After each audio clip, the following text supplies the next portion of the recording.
So here we go. This is the official MSA British Championship for senior karting, and Adam Glier and Henry Easthope, the reigning champion, line up on the front row. Scott Allen and Sam Webster with Sean Slavin and Dan Kelly. It's a very close contest, and there's at least 6 drivers who could lead into the first lap, let alone win, and that's Glier, 37. The pole man stalled it. Stephen Tilsley was running to the back of him and got him going. He's effectively given him a push. So he's got away with it. Adam Glier would be much further behind if Stephen Tilsley hadn't run into the back of him. Well, he'll be hopping mad at the moment trying to get his composure together in the car, but after the race he'll probably go up and say thanks very much, I wouldn't have had a race without you. And Henry Easthope, the KF World Champion, now leading, of course, as he takes a very good advantage into the first couple of corners. I think that's Sam Webster behind him in second place in the 4. Yes, it is. So those two have already got a massive advantage over the third place man, Dan Kelly. Sam Webster started last, P13 in final 1, is currently second now. He's trying to recoup the points he's lost earlier in the weekend. And there's no doubt, after interviewing him early, Jake, he wants to win this championship this season before he disappears off to the United States next year to take up a career racing cars. Good luck to him in that. I think he'll have a great career out there. Absolutely. There seems to be something about the American state of motor racing that just suits Brits, doesn't it? We do tend to do very well out there. I'm thinking of the likes of Dario Franchitti and, of course, the late Dan Weldon, both of whom came through this championship. Of course. And you know why that is, Jake? Because we are the best in the world. I've said it before. That's very true. Numerous times. At karting, we do know what we're doing. And here comes Webster down the inside for the lead. Gets it off. Easthope drops Easthope back one. So Webster, Easthope, and then the 5 kart comes next at Dan Kelly. And Scott Allen is right on his tail as well in 4th position. There is Allen, really starting to hassle Kelly for 3rd position. Like I said at the start of this race, there's a good 6 drivers or so who could win this race, and they are fantastic in terms of the dynamicism of this championship. It's so fast, so brutal, so powerful. You've really got to be on your A game as Scott Allen blasts up the inside and moves up into 3rd position. Scott Allen started the championship well last year at his home circuit. He's the championship leader after round 1 this time. The difference between this year and last year, of course, is that the first round was at Rowrah. The first round last year was at Shennington. It was the away rounds that he suffered at, Scott Allen. He came good towards the end of the season. He was good at the beginning, good at the end, but suffered in the middle of the season. So he's got the championship lead, and here he is in 3rd place currently. And this could, he could hold on to the championship lead here. I think he needs something like, depending on how the other results go, I think a top 9 finish here will give Scott Allen the championship lead going out of round 2. He will be very happy about that. Top rookie in 2014, Dan Kelly. He's through to 4th place. Yep, Sean Slavin, 5th position as well, right on the tail of these two. And who's that scrapping away for 6th place? That's Bobby Game and Ben Blick, the 86. They're having a great scrap for 6th position. It looks like Blick's got a run on Bobby Game on the run to Raymond. And up the inside goes Slavin for 4th place. He takes the move on the 5. Very nice move indeed there from Slavin. Brand new to KZ1 in 2015. And already he seems to have the measure of this championship very quickly. Yeah, it's a great progression. He's right at the front of the field. He's got the pace. It's very rare that somebody comes into the class and gets the pace immediately. You see a move at the back of the field there. Yeah, that's Bobby Game losing another place by the look of it. I think Blick has got through into 6th position, no problem. And there's Glier fighting his way back up to 7th position, having stalled it from pole position. He's now passed Bobby Game into 7th place. So interesting to see, you know, Bobby Game, KZ1 driver in 2015, one of the kings of Super 1, down in 8th position. Yeah, and Adam Glier, another driver that's new to the class this year, and again made a fantastic transition. I've been saying for a long time, this is the class that all of the young kids, the cadets and the juniors, should be aspiring to rather than moving into cars. Scott Allen up to 3rd place currently. Well, it's a fair assessment, obviously. The KZ1 series, gearbox karting, it is great for seniors to move into because it teaches you so much about great discipline. You can jump straight into a slicks and wings single-seater and finish 15th every time, or you can go for a great championship title challenge in a series as competitive and as open as this. This can really showcase your skills as a racing driver. Exactly, and as Sam Webster mentioned earlier in his interview, you get it wrong in a car, can cost you a lot of money. You get it wrong in this, not so much. We've got a technical flag for kart 2. Oh, we've got a problem apparently with Scott Allen's rear bumper.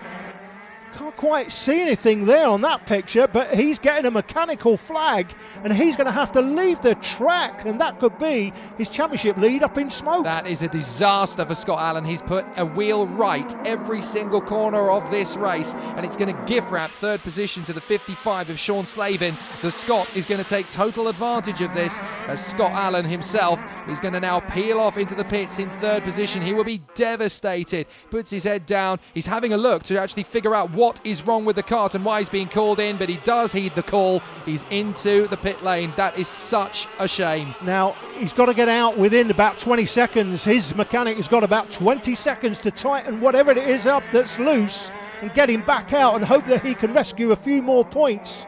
That is Henry Easthope in second. Back on board with the helicam as the karts fly past. Yeah, I think it was Glear and Blick that were having that little tussle into Surtees, but Easthope now has picked up the charge to go after Sam Webster once again, but Webster has been holding on to this lead very nicely indeed. Here comes the battle for fifth position, and it is Blick making the move past Glear. So Glear has got himself up into the top six, no problem, but he's hit Ben Blick, and in terms of his position on the road, not obviously physically, but he's got to Ben Blick, and he's finding he's got a major problem getting past him. That is Scott Allen repaired and back on circuit, so obviously they did manage to get it done within 20 seconds. Yeah, they got him out. He didn't go a lap down, so that's great work by Scott Allen's mechanic to get him back out on track. I'm not sure what the problem was, but whatever it was, they've got it fixed. And look at this battle for the lead. Easthope, the former junior world champion in KF class, and he won that race in the final round of the season in the most dramatic way possible, closing in on the leader when he won the KF junior class, Jake. You remember, he overtook two karts in the final turn on the last race of the season to win the championship. If he'd have only overtaken one, he wouldn't have won. They both run wide. He slipped up the inside and won himself a world title in the process. He's a great lad, Henry Easthope. He's very popular with the ladies, I have to say, although I'm not so sure about the new samurai hairstyle. I wondered when you were going to mention that, to be fair. Yeah. Yes, I'm not sure who his hairdresser is. I've got a feeling. I might do this as a little thing with the karting mums next time. Tell me who your favourite is. I might go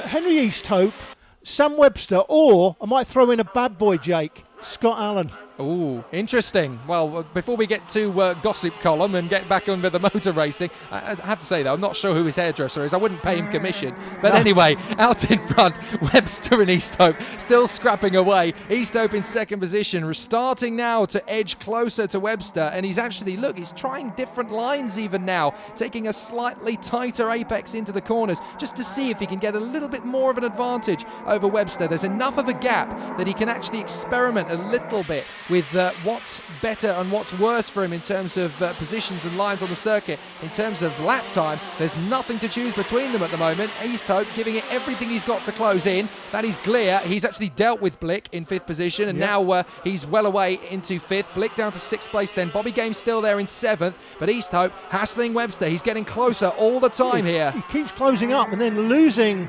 time, but he's certainly a lot closer now. This is probably as close as he's been.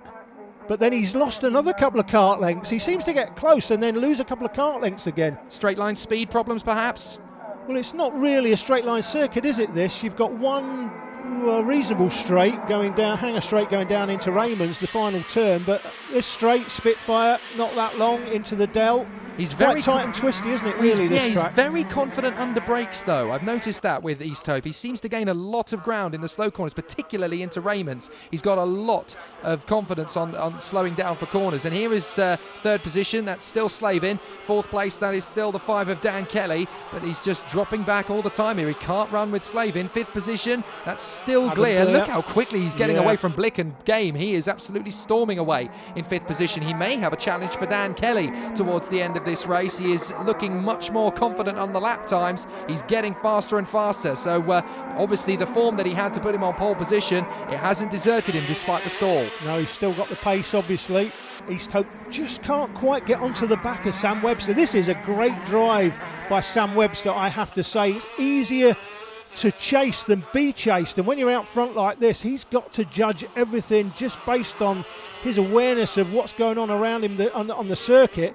Easthope can judge his braking based on what the man in front, Webster, is doing. That's Tom Pitlick battling it out with Hannah Lang as they continue to battle for just outside the top 6, I think that is. And look at that, Webster and Easthope are identical to the 100th of a second on lap times. That's the second race we've seen that over the course of the weekend here at Llandow, and there's nothing to choose between. Oh, no problem! Easthope's got a problem!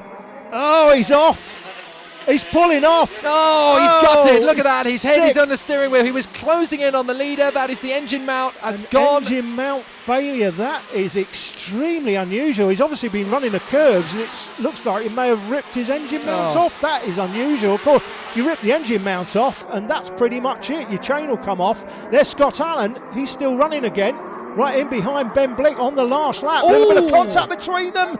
Yeah, be careful, Scott. You don't want to get excluded for something silly at this stage. No, indeed. We've already seen a few of those dramas here at Llandow, of course, but it's going to be Webster unchallenged in the end to victory. Cruises across the line. That's Kavarimov in 10th position. He'll get good points for that. Second place for Slavin. He'll be happy with that. Third, that's Gleer. So Gleer does beat Dan Kelly in the end to the final spot on the podium. Who's going to get 5th place between Ben Blick and Scott Allen? Allen's going to give it everything. Not quite enough. It's top 6, but he's still very much in the lead of the championship still. 6th position. Great fight back for Scott Allen behind Ben Blick. Bobby Game is 7th place. Hannah Lang beats Tom Pitlick in their battle for 8th, and Kavarimov rounds out the top 10. But Henry Baudet caught up with our race winner, Sam Webster, after a very gutsy drive. Sam, again, yesterday was not a great day for you. Today, it was all about fighting back. Talk about the final. Lots of pressure from Henry Easthope, and then he retired. Just to kind of describe your race and your emotions. Today I felt pretty chilled. We had the pace all weekend. Yesterday was a complete disaster, really. I mean, really unlucky with what happened in the first heat to be disqualified for that. But that's the way it goes sometimes. And then second heat, again, comfortably in the lead, only to seize. So I guess I made it difficult for myself, but managed to pull it back well in the end. He certainly did. Cracking action from Llandow this weekend for Super 1. Now we go from South Wales to the Garden of England in 3 weeks' time for Buckmore Park in Kent, one of the legendary circuits in karting. See you then.